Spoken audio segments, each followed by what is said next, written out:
যখনই বাংলাদেশে কোনো ক্রান্তিকাল এসেছে তখনই জিয়া পরিবার থেকে নেতৃত্ব দিয়েছে। কথাটা ঠিক কিনা বলেন আপনারা? নাম্বার ওয়ান, 1971 সালে মহান স্বাধীনতা ঘোষক শহীদ রাষ্ট্রপতি জিয়াউর রহমান স্বাধীনতার ঘোষণা দিয়েছিলেন, ঠিক কিনা? এবং সেই ঘোষণার মধ্যে দিয়ে সশস্ত্র সংগ্রাম শুরু হয়েছিল। এরপরে যখন গণতন্ত্রকে ভুলণ্ঠিত করে স্বৈরাচারের সাথে ক্ষমতা দখল করে তখন দেশ থেকে বেগম খালেদা জিয়ার নেতৃত্বে, আপসীর নেতৃত্বে বাংলাদেশে গণতন্ত্র ফিরে এসেছিল, ঠিক কিনা?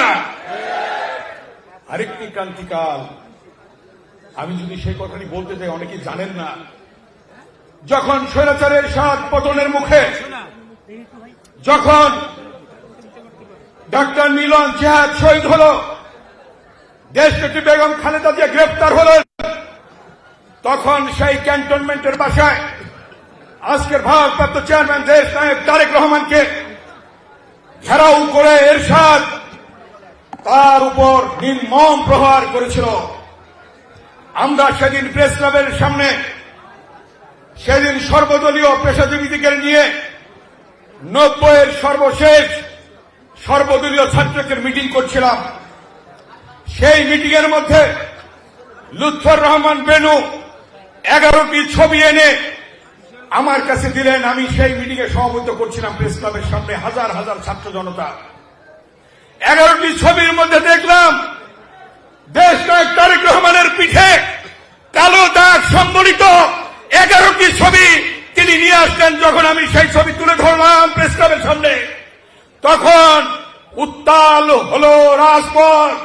সেই পেশাজীবী সংগঠনের নেতারা Shamsul Haque Chowdhury, supreme court bar অ্যাসোসিয়েশনের সভাপতি, বিবিসির আতাউজ্জামান, ভয়েস অব আমেরিকার কিয়াস কামাল চৌধুরী এবং প্রফেসর মাজেদ, বিএম-এর প্রেসিডেন্ট সহ আমরা মতিঝিলে মিছিল নিয়ে গেলাম। সেখানে আল্লাহওয়ালা বিল্ডিং কে আক্রমণ করা হলো। দাউ দাউ করে সারা বাংলাদেশে আগুন জ্বলতে থাকলো তারেক রহমানের উপর আক্রমণ করার জন্য। সেই কালো দাগ এখনো হয়তো মুছেনি। সেই অভিজ্ঞতা দিয়ে ঢাকা বিশ্ববিদ্যালয়ে মিছিল করেছে এই আজকের ভারপ্রাপ্ত চেয়ারম্যান দেশ নায়ক তারেক রহমান। আপনারা এই খবর অনেকেই জানেন না। দেশনেত্রী বেগম খালেদা জিয়ার মেসেজ চিরকুটের মাধ্যমে আনুষঙ্গিক সবকিছু ঢাকা বিশ্ববিদ্যালয়ে এসে সেই জসীমউদ্দিন হলে আমাদের হাতে তুলে ধরেছে।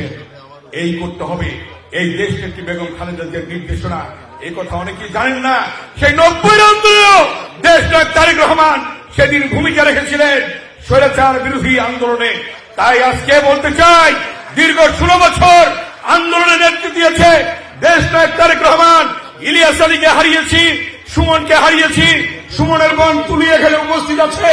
এখানে অনেকেই মাহারা, ভাইহারা, সন্তানহারা অনেকেই উপস্থিত রয়েছে আজকে। তাই সেই 16 বছরের আন্দোলনের পরিসমাপ্তিতে অনেক শহীদের রক্তের বিনিময়ে, ছাত্রদল, যুবদল, স্বেচ্ছাসেবক দলের রক্তের বিনিময়ে, সর্বশেষ ছাত্র জনতার আন্দোলনের রক্তের বিনিময়ে আমরা যে বাংলাদেশ পেয়েছি, এই নতুন বাংলাদেশে অবিলম্বে প্রয়োজনীয় সংস্কার, দ্রুত সংস্কার করে নির্বাচন দিতে হবে। সেই নির্বাচনে আল্লাহর রহমতে বিএনপি ক্ষমতায় আসবে ইনশাআল্লাহ।